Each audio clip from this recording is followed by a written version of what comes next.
శ్రీ సత్యసాయి జిల్లా కదిరిలో వెలిసిన ప్రముఖ పుణ్యక్షేత్రం శ్రీ కాద్రి లక్ష్మీ నరసింహస్వామి క్షేత్రంలో ప్రతి నెల స్వామివారి జన్మ నక్షత్రం స్వాతి నక్షత్రం రోజున నిర్వహించే స్తోత్రాది గిరి ప్రదక్షిణలో వేలాది మంది భక్తులు పాల్గొన్నారు. భక్తులు గోవింద నామస్మరణ ధ్వనులతో హరికీర్తన భజనలతో స్తోత్రాది మారుమోగిపోయింది. ఆలయ అధికారులు శ్రీ కాద్రి నరసింహస్వామి సేవా సమితి సభ్యులు గిరి ప్రదక్షిణలో పాల్గొన్న భక్తులకు శ్రీవారి ప్రసాదం మజ్జిగ అందించారు.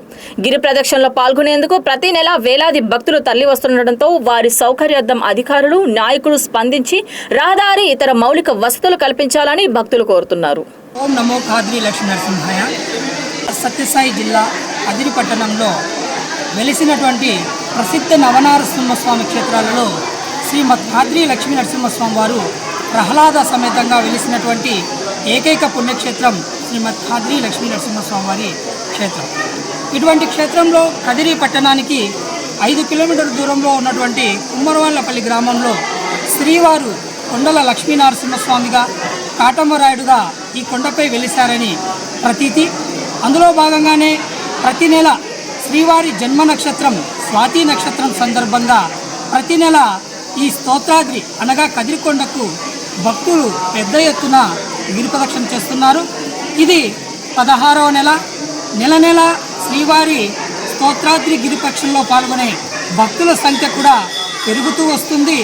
అందుకు అనుగుణంగానే శ్రీ కాద్రి నృసింహ సేవా సమితి తరఫున వచ్చే భక్తులకు తమ వంతుగా మంచినీటి పంపిణీ కావచ్చు, మజ్జిగ ప్యాకెట్లు, నీటి పద్ధతులు ఇలాంటివి సౌకర్యాలు కల్పిస్తున్నాం. కాద్రి లక్ష్మీ నరసింహాయ ప్రతి నెల కూడా మనం అందరం తిరిగేటువంటి గిరి ఏదైతే స్వాతి నక్షత్రం రోజు గిరి ప్రదర్శన ఈరోజు కూడా చాలా అద్భుతంగా కంప్లీట్ చేయడం జరిగింది మిత్రులందరితో కలిసి. దినదినాభివృద్ధి కూడా ఇక్కడ ఉన్నటువంటి భక్తులందరూ కూడా రోజుకి ఇక్కడ పెరుగుతున్నారు. వచ్చేటువంటి స్వాతి కూడా అలాగే రావాలని అందరినీ కోరుకుంటున్నాం. గిరి ప్రదర్శన అనేది ఈ ప్రకృతిలో ఉన్నటువంటి, ఎందుకంటే ప్రతి జీవి కూడా ప్రకృతిలో సమానమైన భాగం సనాతన ధర్మంలో చెప్పబడుతుంది కాబట్టి గిరి ప్రదర్శన నెలలో ఒకరోజు చేయడం కారణంగా మనలో ఉన్నటువంటి మలినాలు కావచ్చు, సమాజంలో ఉన్నటువంటి రకరకాలైన వ్యక్తులతో మనకి సత్సంగం ఏర్పడుతుంది. ప్రతి జీవి పట్ల సమానమైనటువంటి భావన ఉండాలనేటువంటి విషయం మనకు తెలుస్తుంది. కాబట్టి ప్రతి ఒక్కరు కూడా నెలలో ఒకసారైనా నరసింహస్వామి యొక్క కదిరికొండ చుట్టూ గిరి ప్రదర్శనకు రావాలని చెప్పి ప్రతి ఒక్కరిని ఆహ్వానిస్తున్నాను.